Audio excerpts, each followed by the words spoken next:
Pronto, já comecei a gravar a tela. Vou voltar agora para vocês. Agora eu vou compartilhar a minha tela. Vocês vão me dar o feedback se está chegando para vocês a paradinha.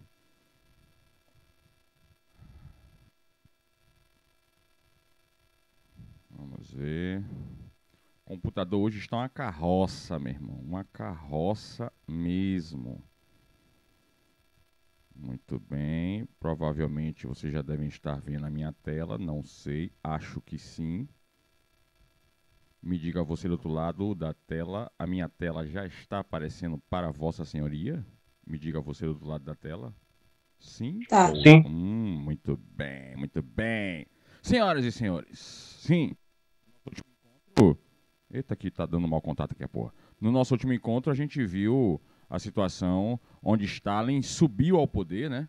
Stalin perseguiu os seus concorrentes na sucessão a Lenin, né? Principalmente Trotsky. Ele mandou prender Trotsky, né? E aí, então, Stalin finalmente assume o poder e começa a governar a partir daí, certo? Stalin é um cara muito comentado, muito falado, né? Por muita gente. E aqui a gente vai conhecer os detalhes, né, na visão de um historiador, na visão técnica que eu vou trazer para vocês, para a gente entender o que foi que rolou com esse cara aí, certo? Porque esse cara é tão comentado pelas pessoas. Porque ele é tão polêmico. Vamos lá. Bom, primeiro quando ele começou a governar, né, os focos dele, os objetivos principais dele, foi primeiro planificar a economia, né, planejar a economia, o que seria feito no médio, no curto, médio e longo prazo, né? E essa planificação duraria 5 anos, teriam planos de governo que durariam 5 anos, e a cada rodada de 5 anos renovaria quais eram os novos objetivos do governo, né, para planejar a economia. Então, é um governo que vai interferir bastante na vida econômica do país, certo? Vai dar os direcionamentos na vida econômica do país, o que era importante a ser feito, né, a desenvolver. Esse é o ponto principal do governo de Stalin, esse é o ponto principal que Stalin contribuiu na visão do socialismo, na visão de esquerda, certo? Segundo ponto que ele vai agir com força vai ser na coletivização das terras soviéticas. Essa coletivização entenda nesse sentido de que, na verdade, ao invés de Stalin pegar as terras e distribuir para o povo pobre, o que Stalin vai fazer vai ser o seguinte: as terras vão passar a ser do governo e as pessoas vão passar a trabalhar para o governo nessas terras, certo? Ou seja, os agricultores, eles apenas mudaram de patrão nesse momento, né? O patrão deles virou o governo. Antes o patrão era o dono da terra, agora o patrão deles vai ser o governo, certo? Então, na verdade, Stalin, nesse sentido da distribuição de terra, ele não mudou nada. Ele continuou como estava antes, só que a diferença é que o patrão agora, para o agricultor, para o trabalhador, o patrão agora vai ser o governo, ao invés do dono da terra, do proprietário da terra, do senhor feudal, certo? O outro objetivo bastante forte do governo de Stalin foi industrializar o país, né? Que a Rússia vinha num processo de industrialização muito lento, desde a época dos czares. A industrialização na Rússia foi muito lenta, então no governo de Stalin vai se acelerar bastante a industrialização do país, certo? Ele vai investir forte, pesadamente nisso aí, certo? E nesse sentido, Stalin ajudou de fato a desenvolver muito a Rússia. E aqui vem um lado mais polêmico dele, né? O lado que realmente é o pecado dele, vamos colocar nesse termo, né? A perseguição aos opositores, e essa perseguição entenda no sentido de não só prender, mas de mandar matar. Então Stalin prendia e mandava matar os seus opositores. Então Stalin era um cara extremamente autoritário, extremamente agressivo, extremamente violento, como a gente viu naquele vídeo, né, naquele trecho de filme. Que essa era uma preocupação de Lenin. Lenin sabia que Stalin era um cara violento e Lenin recomendou no testamento dele que Stalin não deveria ser o presidente da Rússia, certo? Mas Stalin conseguiu manobrar politicamente e conseguiu se tornar o presidente da Rússia, apesar de essa não ser a vontade de Lenin, né? E aí Stalin prosseguiu no comando do país e agindo cada vez mais violentamente contra as pessoas que ficavam se opondo a ele, né? Então, perseguiu os opositores por meio de expurgos e a resistência ferrenha contra os nazistas. Foi outro ponto interessante, que quando o governo de Stalin estava se desenvolvendo, ocorreu a Segunda Guerra Mundial, né? E Stalin, a Rússia, a União Soviética, ela foi invadida pela Alemanha, né? Pela Alemanha nazista. E a União Soviética teve que fazer estratégias de guerra bastante necessárias, urgentes,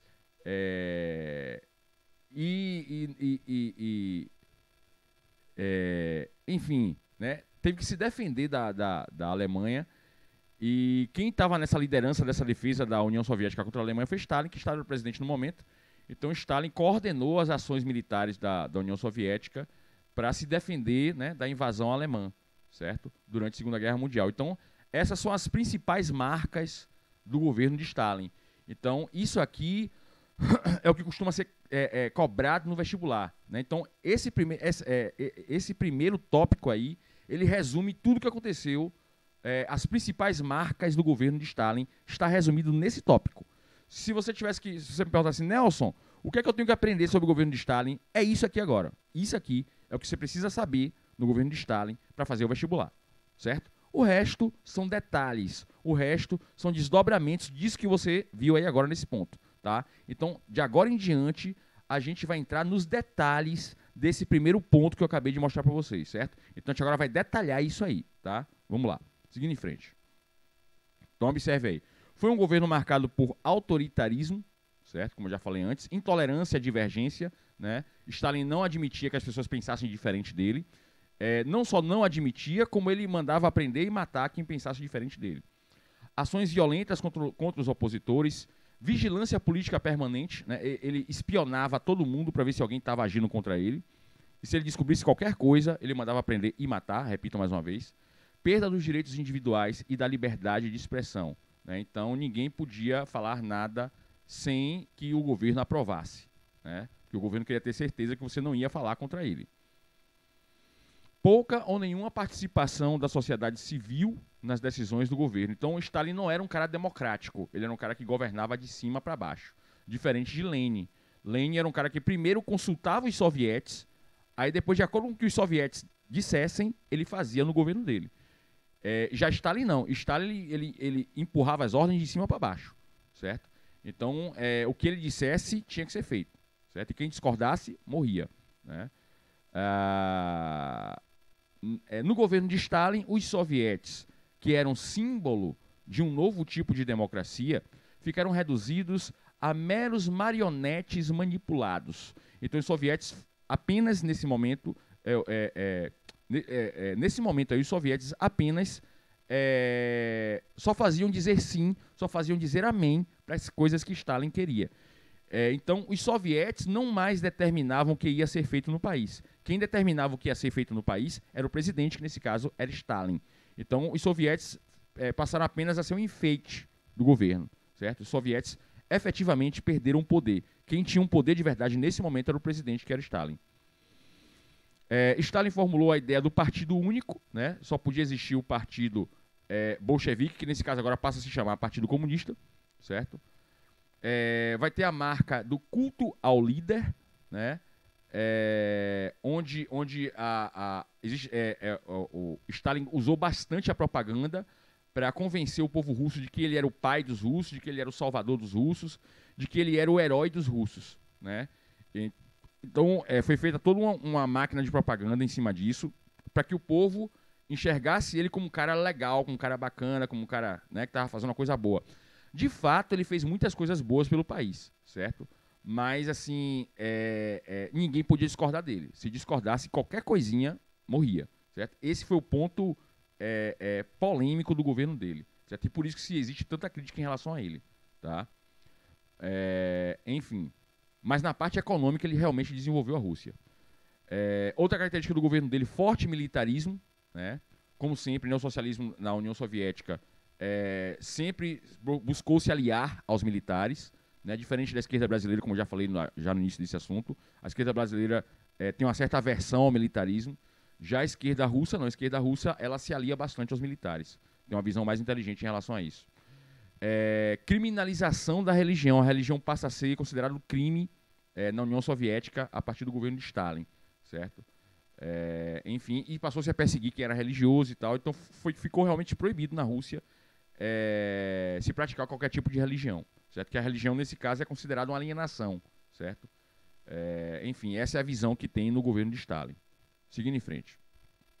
Forte investimento e participação estatal, ou seja, do governo, nas indústrias de base, como siderurgia.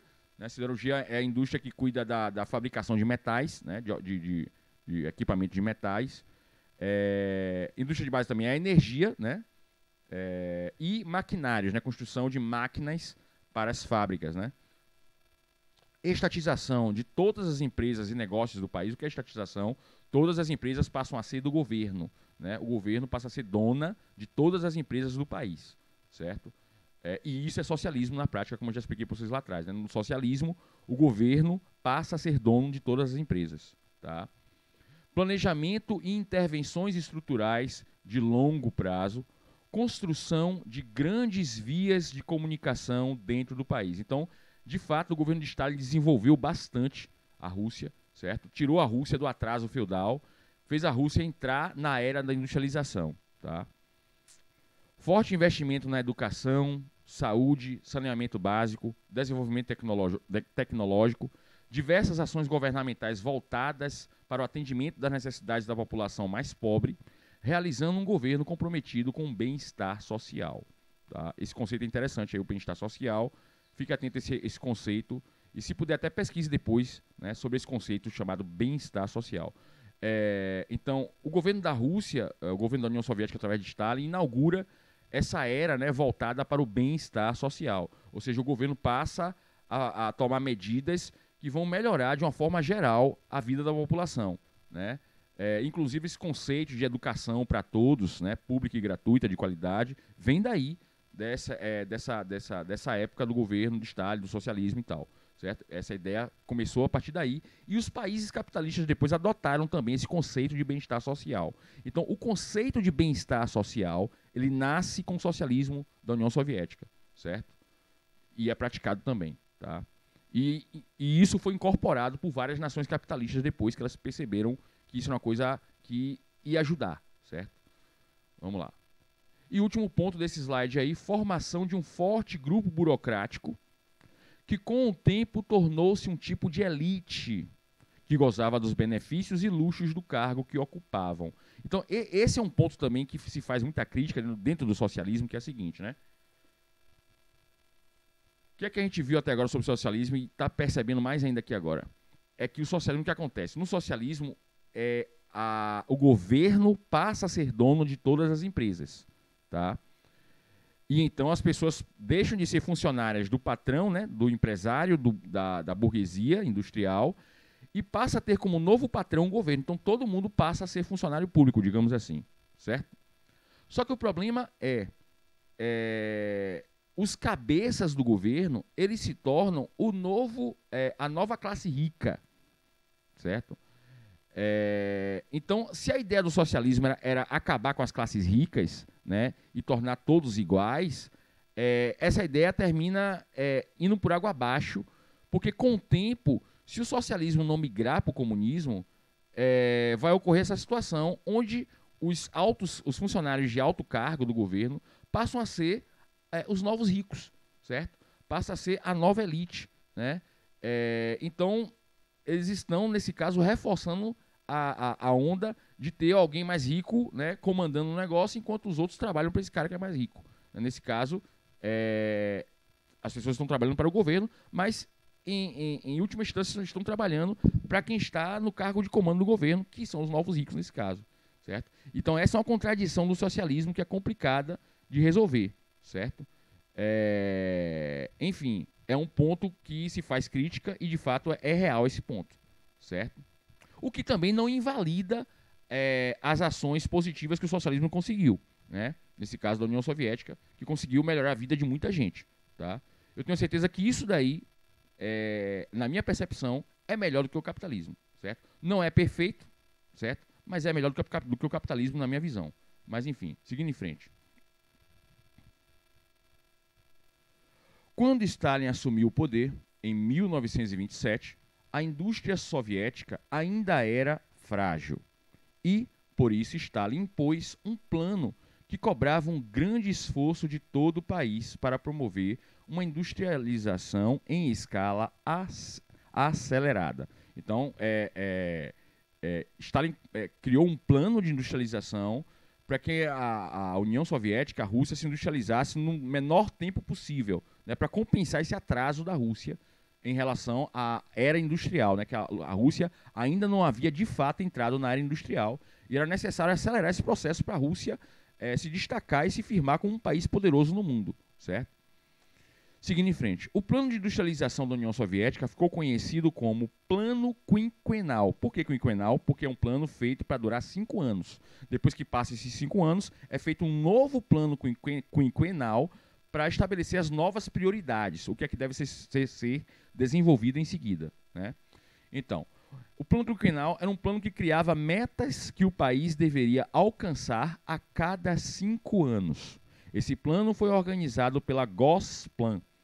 Gosplan significa, isso aí, Gosplan é um termo russo, que na tradução significa Comissão do Conceito, do Conselho do Trabalho e da Defesa. Então era esse grupo técnico que se reunia e definia quais eram as metas do plano quinquenal, certo? E a cada novo plano quinquenal, de 5 em 5 anos, se fazia um novo planejamento, novas metas eram traçadas para ver o que estava precisando ser desenvolvido na União Soviética naquele momento, depois que os 5 anos passassem. Então vamos lá. E passou a substituir a NEP, nova política econômica que a gente já viu na aula passada, o que era a NEP, certo? Avançando ainda mais na construção do socialismo soviético.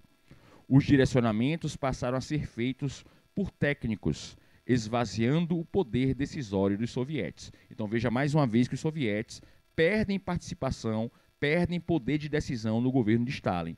Então o governo de Stalin, apesar de ter melhorado bastante a vida do povo russo, né, apesar de ter dado acesso dos pobres a coisas boas, né, o governo de Stalin não era nada democrático. Era ao contrário, ele era muito autoritário, certo? E os sovietes, que antes tinham poder de decisão no governo de Lenin, agora já não decidem nada, servem só de enfeite. Então quem decide de verdade no governo de Stalin agora é essa comissão do Conselho do Trabalho e da Defesa, que é chamado de Gosplan, tá? Que é um grupo técnico, são pessoas que têm a visão técnica da situação, economistas, enfim, né, pessoas especialistas na área de indústria. Então, são vários especialistas nesse grupo da Gosplan que vão decidir o que é a prioridade do momento naquele novo plano quinquenal, certo? Seguindo em frente, os planos quinquenais estabeleciam metas altas para os trabalhadores soviéticos, que tiveram de fazer grandes sacrifícios para cumpri-las, com o intuito de tirar o país do atraso. Os trabalhadores agrícolas foram os mais sacrificados nesse processo. Galera, eu estou indo bem rápido aqui, eu nem parei porque eu terminei, nesse assunto aqui eu me empolgo, acho bem legal esses assuntos. Então, eu vou parar aqui agora para respirar um pouquinho e pergunto para você do outro lado da tela, como é que tá para você aí do outro lado da tela até agora? Tá bacana? Tá dando para acompanhar? Ficou alguma dúvida? Por favor, essa é a hora, se pronuncie enquanto eu tomo minha água.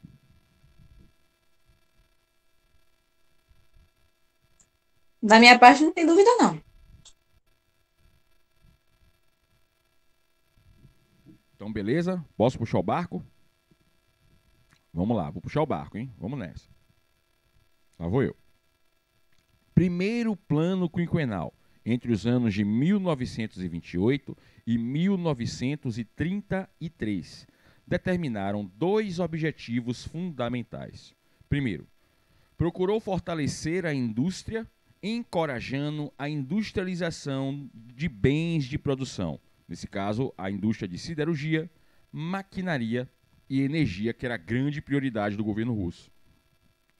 O resultado desta estratégia foi sentido no 4º ano, onde houve um crescimento de 700% das indústrias de base e 400% das de bens de consumo, tornando a União Soviética a 3ª maior potência do mundo naquele momento. Quer dizer, rapidinho eles chegaram à 3ª posição, certo?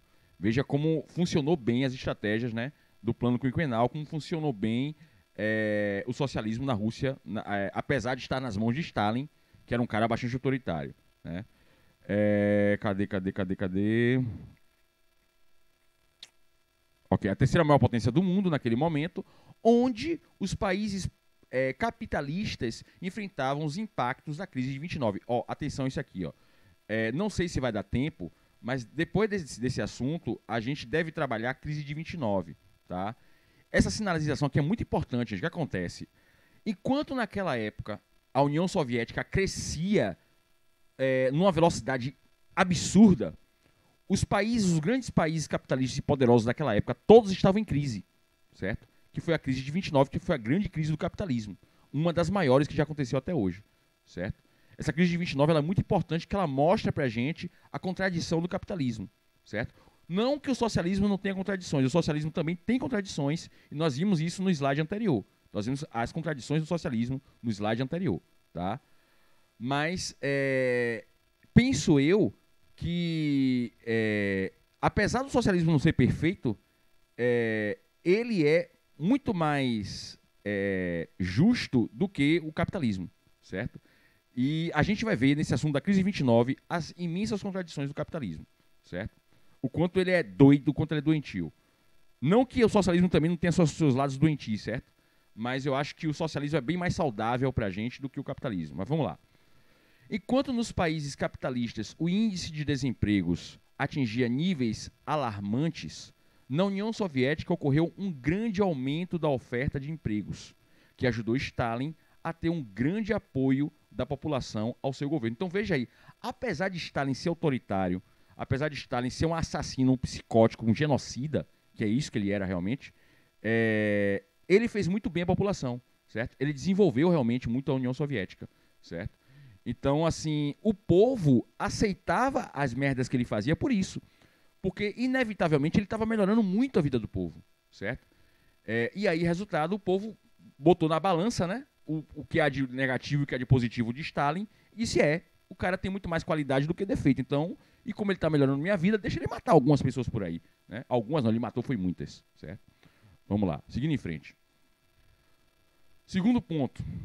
No meio rural, foi estabelecida a coletivização agrícola, inserindo 2 modelos de instituições rurais. Os sovkhozes, fazendas estatais, ou seja, fazendas do governo, e os kolkhozes, cooperativas, né, que eram fazendas entregues aos agricultores. Então, os agricultores passavam a ser donos dessas cooperativas. Mas, de qualquer maneira, mesmo os agricultores sendo donos daquelas terras, das cooperativas, eles deviam satisfação ao governo, tá? Então, eles inevitavelmente também terminavam sendo funcionários do governo, tendo que obedecer ao governo, né? tendo como um patrão o governo. Então, vamos lá, seguindo em frente. A coletivização da terra foi feita à força, e a resistência a esse processo foi tratada com brutalidade, que é uma característica típica de Stalin. Né? Foi um processo de expropriação da terra, abolindo a propriedade privada, né? Ou seja, não existia mais nenhum dono particular de terra, agora a terra pertencia ou ao governo ou aos agricultores em uma cooperativa, né, no campo, e transformando tudo em propriedade do Estado, tudo em propriedade do governo. Né. As terras tomadas eram transformadas em fazendas coletivas e tudo que existia nelas, como as ferramentas, as sementes e o gado, pertenciam ao Estado, ou seja, ao governo. A prioridade era a agricultura, deixando a pecuária em segundo plano. Então, pecuária, para quem não sabe, é a criação de animais, certo? Então, o importante para eles não era a criação de animais, era a plantação realmente, né? A produção de alimento, certo? E não a pecuária, a criação de animais, certo? Até porque a criação de animais exige uma ocupação bastante grande do terreno, tá? E, então, isso para o governo russo, para o governo soviético, para o governo de Stalin, significava desperdício de terra. Então, a prioridade realmente era produzir alimento e não criar animais. A tomada de terras gerou resistência, sobretudo dos camponeses ricos, conhecidos como kulaks. Quanto mais eles resistiam, ou seja, quanto mais os kulaks, os ricos proprietários de terra, resistiam, mais dura tornava-se a ação estatal, a ação do governo. E as medidas tomadas pelo Estado contra essa classe foram de colocá-las para trabalhar em terras inferiores, transferi-los para locais longe de suas casas ou enviá-los para campos de trabalho forçado, caso resistissem. Então, o que é que nós temos aqui? Esses kulaks, que são os donos de terras, ricos, né? O governo tomou as terras desses caras ricos, distribuiu para o povo pobre, para o povo trabalhador agrícola, certo? E esses kulaks, esses ex-donos de terras ricos, eles foram mandados para terras muito piores que o que eles tinham, e bem longe de onde eles moravam, certo? E lá eles viraram um trabalhador braçal, trabalhador agrícola como qualquer outra pessoa, certo? Então os antigos ricos agora viraram pobres, agora viraram trabalhadores braçais, trabalhadores agrícolas, certo? Viraram iguais aos seus funcionários. Então, Stalin fez isso, certo? Com esse pessoal que era rico. O que eu acho que não é ruim, eu acho que é bacana isso daí, porque afinal de contas eles já exploravam bastante os seus funcionários. Tava na hora também deles comerem tampado um pouquinho, né? Pra eles sentirem como é que o negócio é. Enfim, seguindo em frente. Cadê? Onde é que foi que eu parei? Tá. No total, cerca de 1,7 milhão de kulaks foram deportados para campos de concentração.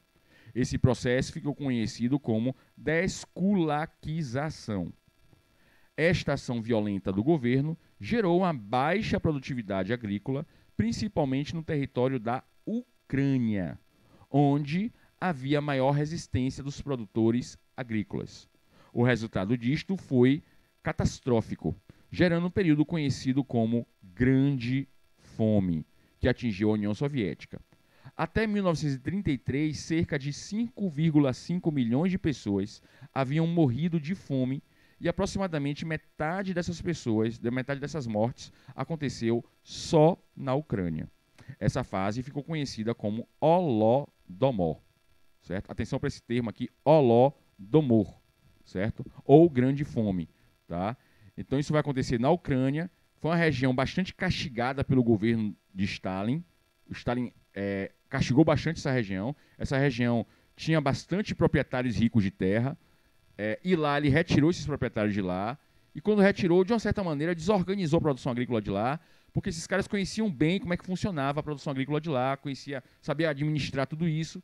E quando eles tiram esse povo de lá, o governo passa a assumir, ou essas terras passam a ser entregues para os trabalhadores agrícolas, eles não sabiam muito bem administrar a situação, certo? E terminou caindo a produção agrícola, caindo a produtividade, e isso gerou esse processo de fome chamado de Holodomor, certo?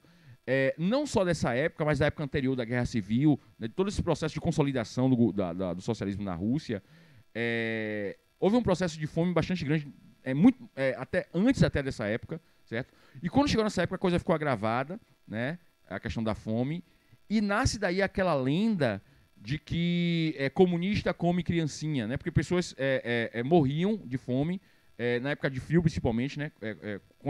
Corpos congelados dos mortos. Como não tinham o que comer, algumas pessoas comiam parte do corpo de pessoas mortas, certo? Então nasce daí esse mito, essa ideia de que comunista come criancinha, né? Porque imagine corpos de crianças lá mortos, ou adultos e velhos, enfim. As pessoas pegavam aquele corpo de pessoa morta para matar a fome, pegavam um pedaço do corpo da pessoa e comia, certo?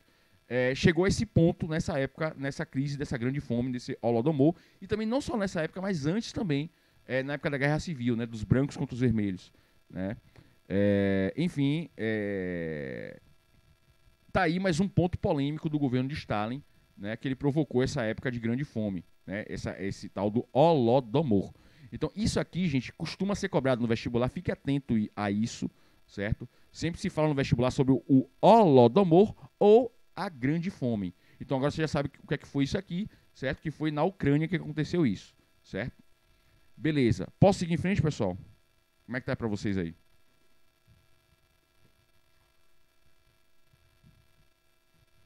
Me diga você do lado da tela.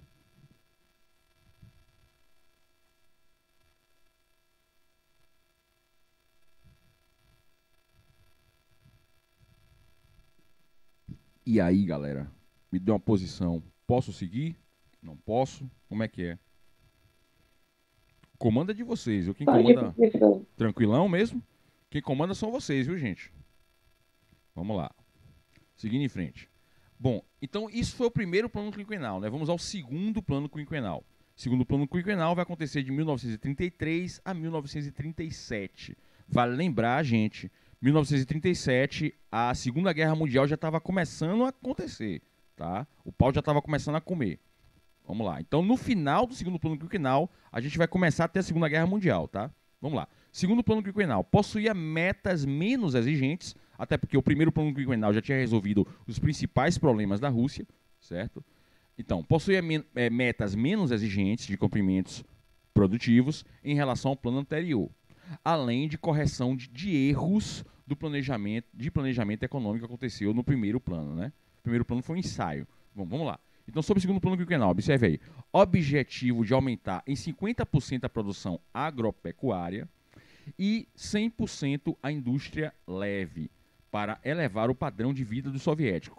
O que é indústria leve, né? É fabricar geladeira, fogão, batedeira, liquidificador, ventilador, televisão, essas coisas do dia a dia que a gente usa, certo? Isso é a indústria leve. Cadê? Ok. Contudo, a indústria pesada ainda era prioridade.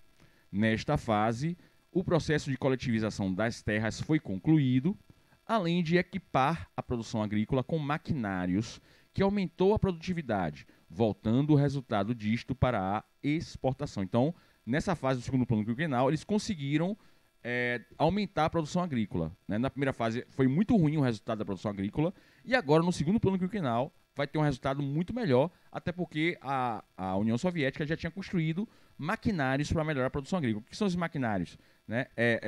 Máquina adubadora, máquina de colocar semente, né? Aquelas máquinas gigantescas que passam naqueles campos, né, de plantação. E, enfim, a União Soviética construiu várias dessas máquinas para acelerar a produção agrícola na União Soviética. E acelerou tanto que a União Soviética não só tinha alimento para sua própria população, né, não tendo mais período de fome, e ainda por cima a União Soviética conseguiu exportar alimento, conseguiu vender para fora do país, certo? Seguindo em frente. A população soviética ainda enfrentava problema de escassez de alimentos nesta fase. No início do segundo plano quinquenal, a União Soviética ainda importava, ou seja, comprava de fora, alguns maquinários de países capitalistas afetados pela crise de 29, a preços baixos. Mas no final do segundo plano quinquenal, a União Soviética já tinha autonomia para fabricar qualquer tipo de maquinário. O ramo da eletricidade teve um crescimento superior a 168% no período, e a própria renda nacional soviética que mais que dobrou. Então, quer dizer, as pessoas passaram a ter um salário mais de 2 vezes maior do que o que tinha antes, né? Então, as pessoas passaram a ganhar muito bem na Rússia. Nesta fase, foi construída a rede de metrô soviética, além de ter sido muito ampliada a malha ferroviária. Foi feito também um investimento nas produções artísticas soviéticas durante esse período, fortalecendo a cultura do país. Vamos lá, seguindo em frente. Aqui agora vem o momento punk, o momento mais crítico do governo de Stalin, o momento mais autoritário, mais violento, mais agressivo do governo de Stalin. Vamos lá. Grande expurgo ou grande terror. Expurgo, gente, é botar para fora, certo? É expulsar. Bom, então vamos lá. Stalin formou uma grande lista de inimigos. Quem não o defendeu desde o primeiro momento foi perseguido, expulso, processado ou, principalmente, executado depois que ele assumiu o poder. Várias pessoas das classes dominantes, os ricos, né, já vinham sendo exterminadas pelo governo de Stalin, além de entrar nessa fase ainda mais violenta. Antes de entrar nessa fase ainda mais violenta. Aconteceram expurgos contra as elites intelectuais que ocupavam postos de comando, mas que não eram da classe proletária. Houve também expurgos em locais como a Ucrânia, como a gente já viu antes, né, contra a minoria polonesa, no meio rural, no interior do Partido Comunista, no exército soviético, etc. Esses expurgos poderiam resultar no envio de pessoas para as gulags. O que eram as gulags? As gulags eram prisões, né, criadas no governo de Stalin para prender pessoas que discordavam do governo. Tá? Era como se fosse os campos de extermínio alemães, né? Um tipo de campo de extermínio. Tá? Campos de trabalho forçado que eram construídos em locais remotos da Sibéria e do Cazaquistão. Outros, porém, eram rapidamente executados pela NKVD.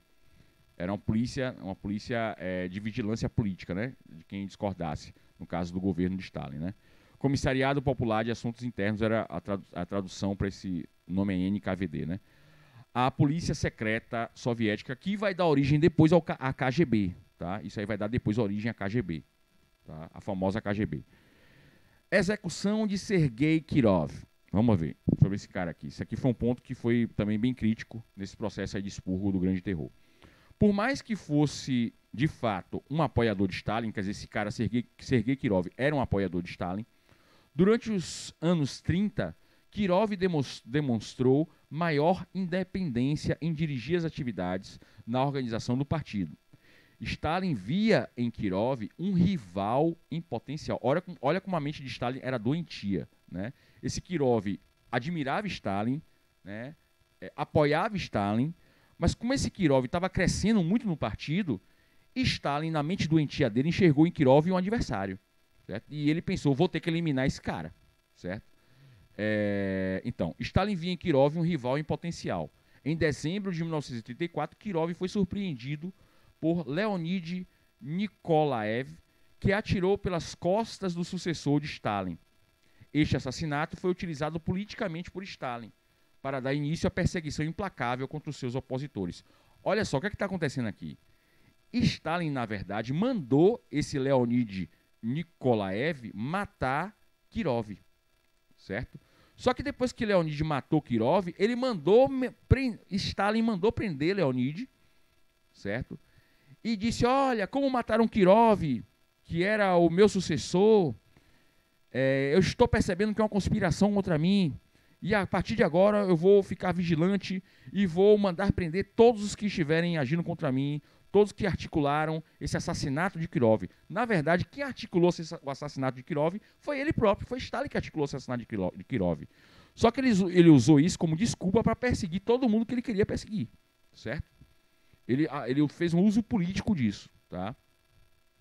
Antigos aliados como Zinoviev e Kamenev não escaparam dos expurgos. Acusados de integrar uma conspiração liderada por Trotsky, foram levados a julgamento público. Na esperança de escapar da morte, confessaram o crime, né, crime esse que eles não cometeram, e pediram clemência. Em 25 de agosto de 1933, foram executados com tiros na nuca, certo? No caso, Zinoviev e Kamenev. Né?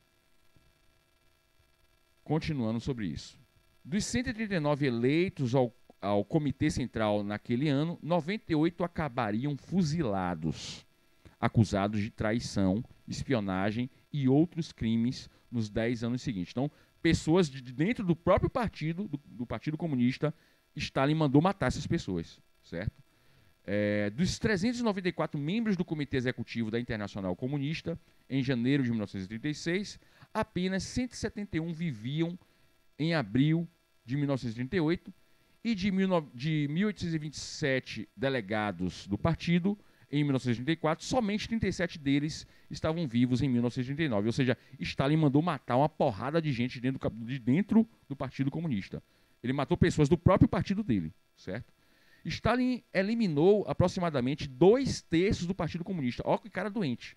Ele matou 2/3 das pessoas do próprio partido dele, certo? 5.000 oficiais do Exército, quase todos os generais do Exército Vermelho, isso durante a Segunda Guerra Mundial. Deixou o Exército Soviético numa situação difícil. Então, todos esses oficiais do Exército que ele matou, todas as pessoas do Exército Vermelho que ele matou, né? Depois, quando veio a Segunda Guerra Mundial, o exército russo sentiu a falta desses caras, que esses caras tinham um preparo para poder enfrentar a Alemanha na época, certo? Só que como esses caras foram assassinados por Stalin antes da guerra acontecer, quando a guerra veio, a Rússia estava assim, o exército russo estava assim as principais cabeças que poderiam defender a Rússia naquele momento contra a Alemanha, certo? Quer dizer, Stalin mais uma vez agiu de forma irracional e terminou prejudicando a própria União Soviética com isso aí, certo? Bom, e fora isso, incontáveis civis também morreram nas mãos do governo de Stalin, certo? As perseguições não tinham fronteiras. Feitas as contas, Stalin ordenou mais execuções de membros do Partido Comunista Alemão que Hitler. Quer dizer, até membros do Partido Comunista Alemão foram assassinados pelo governo de Stalin, certo? Quer dizer, Stalin contribuiu para que o Partido Comunista Alemão não conseguisse chegar ao poder. porque ele matou vários membros do Partido Comunista Alemão, certo? Hitler também mandou matar membros do Partido Comunista Alemão. Só que quando compara Stalin e Hitler, Stalin terminou matando mais membros do próprio Partido Comunista Alemão do que Hitler, certo? Quer dizer, o próprio Stalin abriu o caminho para Hitler tomar o poder. Cara burro, certo? Para você ver o quanto ele é irracional, o quanto ele é psicopata, o quanto ele é genocida, certo? Não que Hitler também não seja, Hitler também é, certo? Também foi, quer dizer. Também não poupou parentes, até os parentes ele mandou matar Stalin, certo? Suspeito de espionar para os alemães o cunhado, né, de Stalin, Alexander Svanidze, teve a chance de pedir perdão, mas se recusou, porque ele sabia que ele não estava errado, então ele sabia também que ia morrer de qualquer jeito na mão de Stalin. Ele disse, já que eu vou morrer de qualquer jeito, meu irmão, eu não vou assumir culpa nenhuma, porque eu não tenho culpa de nada, então você vai me matar mesmo, então que me mate, certo? Bom, em seu depoimento consta que teria dito, perdão do quê? Não cometi crime algum. E nisso ele foi fuzilado pelo governo de Stalin, certo? Trotsky, seu principal opositor de Stalin, né, e considerado por muitos setores do partido o sucessor natural de Lenin, Trotsky foi preso e expulso para a Sibéria. Quando conseguiu fugir, quer dizer, Trotsky conseguiu fugir da Sibéria, foi caçado e morto em 1940 no México. Veja aí, Trotsky passou a viver no México para se proteger de um possível assassinato de Stalin. Mas Stalin mandou um espião lá para o México e esse espião matou Trotsky lá no México, certo? O cara entrou na casa de Trotsky e matou Trotsky, a ordem de Stalin. Você vê que mesmo o cara fora da União Soviética, Stalin conseguiu matar Trotsky, certo? Mandando um espião lá para o México. Ok. Até aqui, gente, tá claro isso aí? Como é que tá para vocês? Me diga aí, você do outro lado da tela. Posso prosseguir na parada? Me diga, o que é que vocês acharam de tudo isso até agora?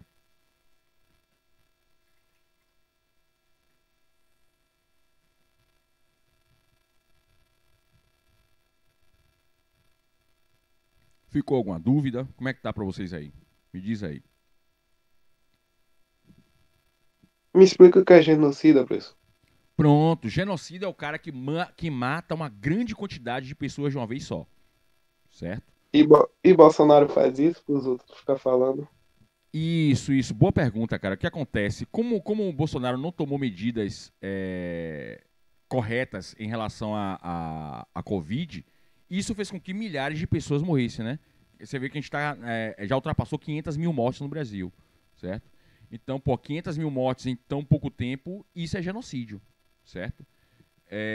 Porque ele se omitiu, né? Ele deixou de fazer as coisas que deveriam ter sido feitas para poder evitar aquelas mortes, certo? E ele não tomou as medidas necessárias. Então, nesse sentido, sim, Bolsonaro é um genocida. Ele não mandou matar essas pessoas, mas pelo fato dele não ter tomado medidas para proteger essas pessoas, que poderiam estar vivas hoje, certo? Se ele tivesse tomado as medidas corretas. Então, nesse sentido, sim, Bolsonaro é um genocida, certo? Então, o conceito também se aplica aí a ele, ok? Mais alguma pergunta, gente? Sinalizem aí para mim, por favor. Não, Tranquilão? tranquilo. Ficou claro aí para vocês o conceito de genocida? Ficou. Beleza. Vamos lá. Terceiro plano quinquenal vai acontecer de 1938 a 1942. Esse terceiro plano quinquenal, gente, vai acontecer durante a Segunda Guerra Mundial, tá? Então, quando ele começa, a Segunda Guerra Mundial já está pegando fogo, tá? Vamos lá. Então, terceiro plano quinquenal, de 1938 a 1942, e a Segunda Guerra Mundial. Inicialmente voltado para o setor da indústria química, teve de mudar suas prioridades devido a cada vez maior possibilidade de uma guerra. Então, quando o terceiro plano quinquenal foi criado, ele não foi pensado em relação à Segunda Guerra. Ele foi pensado para resolver os problemas internos da Rússia, da União Soviética, certo? Mas, quando a guerra começou a pegar fogo, aí o terceiro plano quinquenal teve que criar novos objetivos, novas metas, para satisfazer a necessidade de atuar na Segunda Guerra Mundial e se proteger, né, da invasão dos alemães e contra-atacar a Alemanha, né? Vamos lá, seguindo em frente. Direcionado à indústria bélica, ou seja, à indústria de armas, e ao aprimoramento dos aspectos qualitativos, como a gestão das fábricas estatais e a produtividade do trabalho.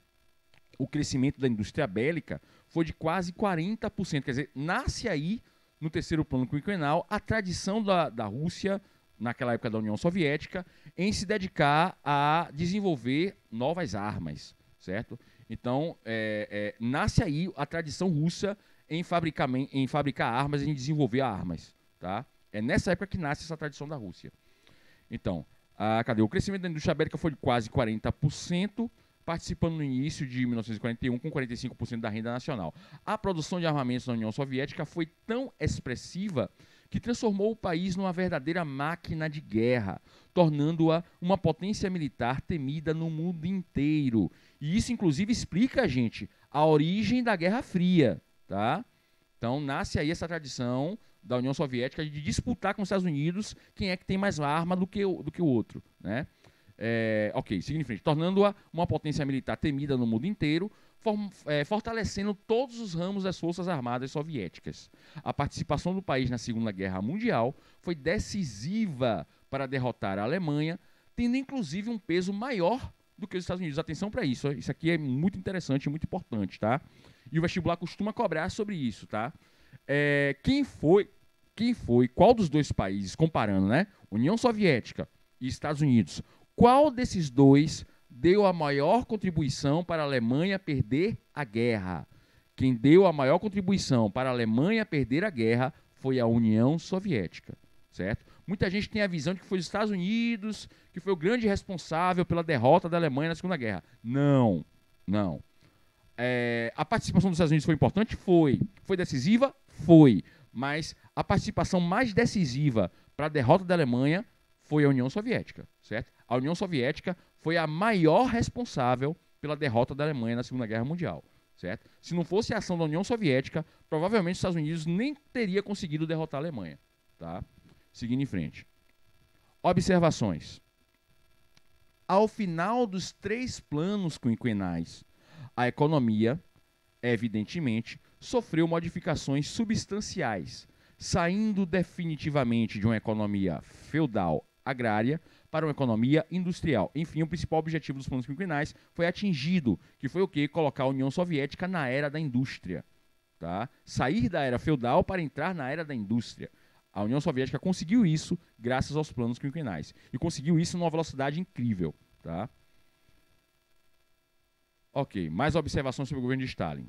Ponto 2. O rápido processo de urbanização e êxodo rural, ou seja, a saída das pessoas do campo para a cidade, resultou na marginalização de parte da sociedade, a partir de um intenso processo de favelização das grandes cidades soviéticas. Sim, apesar de estar no governo socialista, houve um processo de favelização na União Soviética, certo? Ou seja, de surgimento de favelas, né?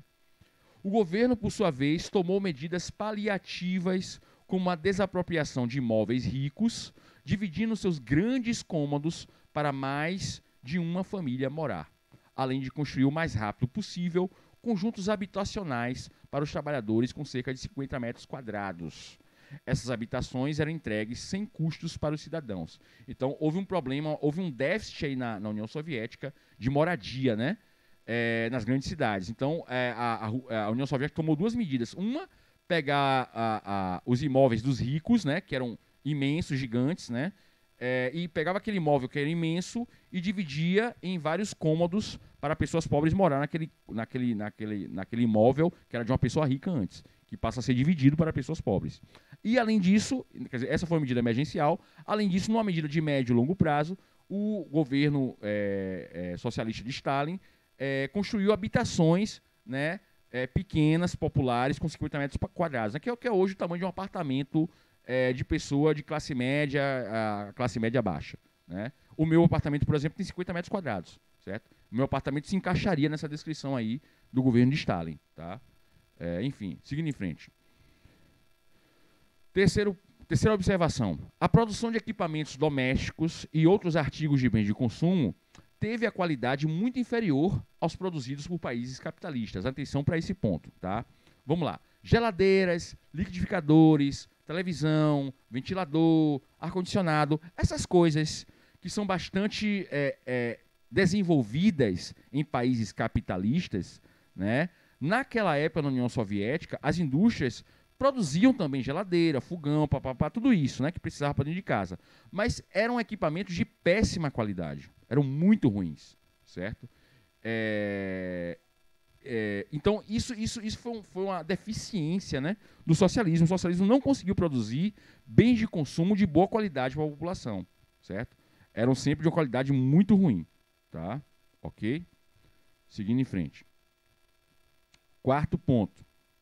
Foram implementadas políticas de universalização e gratuidade de saúde e educação. Então, saúde e educação eram coisas, eram marcas fortes de alta qualidade, né? Então, a saúde e a educação em países socialistas, em todos, são muito levadas a sério, certo? Inclusive em Cuba, a saúde e a educação lá são de primeiríssimo mundo, certo? São de altíssimo nível, tá? Muitas pessoas pela primeira vez tiveram acesso a isso, né? Graças ao socialismo. Com abrupta é uma grande melhoria, né, nos indicadores sociais. Então, houve uma melhora para o povo pobre, sem sombra de dúvida. Tá? As mulheres tinham os mesmos direitos que os dos homens, numa época em que países capitalistas não as respeitavam. Então, a União Soviética foi a primeira a, de fato, respeitar as mulheres, foi a primeira, de fato, dar direito às mulheres.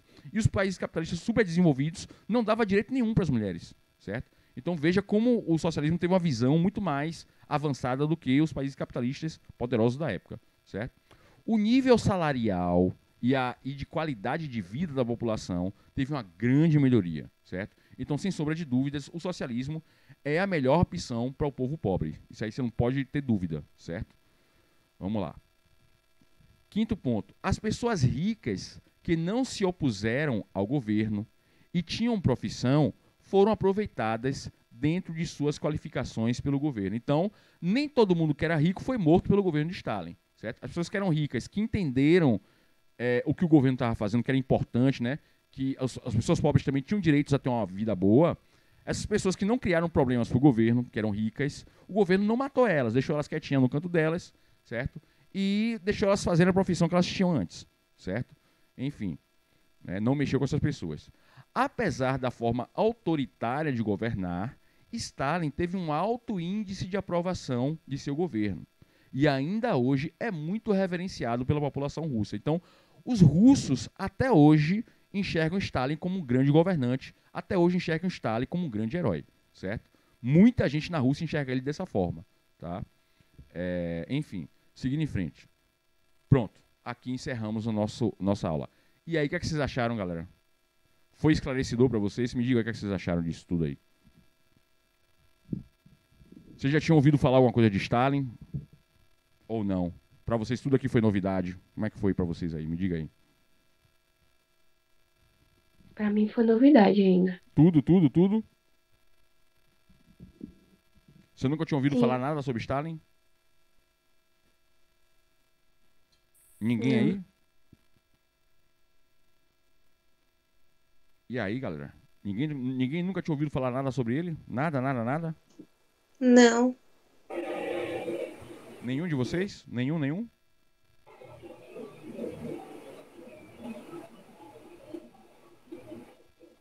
Enfim. Assim, deixar claro o seguinte para vocês, assim, para eu ter honestidade intelectual com vocês. Eu sou um cara que tem posições de esquerda, certo? Sou esquerdista. Mas assim, eu não faço uma aula dessa sendo um tendencioso e escondendo os erros da esquerda, digamos assim, certo? Vocês perceberam aí que eu expus tudo o que aconteceu de ruim, né, no governo de Stalin, deixei bem claro os pontos negativos aí, certo? Que não são poucos, são muitos pontos negativos, certo? Mas como a gente pode perceber aí, houve muito mais acertos do que erros, né? Mas os erros dele foi a ponto de matar muita gente. Ele realmente era um genocida, ele realmente foi um psicopata. Mas ele, apesar disso, mudou de verdade a vida das pessoas pobres na Rússia, certo? Porque ele seguiu princípios socialistas, tá? No qual eu acredito que é muito mais viável do que o capitalismo, certo? Enfim, esse é meu posicionamento final para vocês aí. Não sei se vocês desejam acrescentar mais alguma coisa. O que é que vocês acham aí? Me digam aí.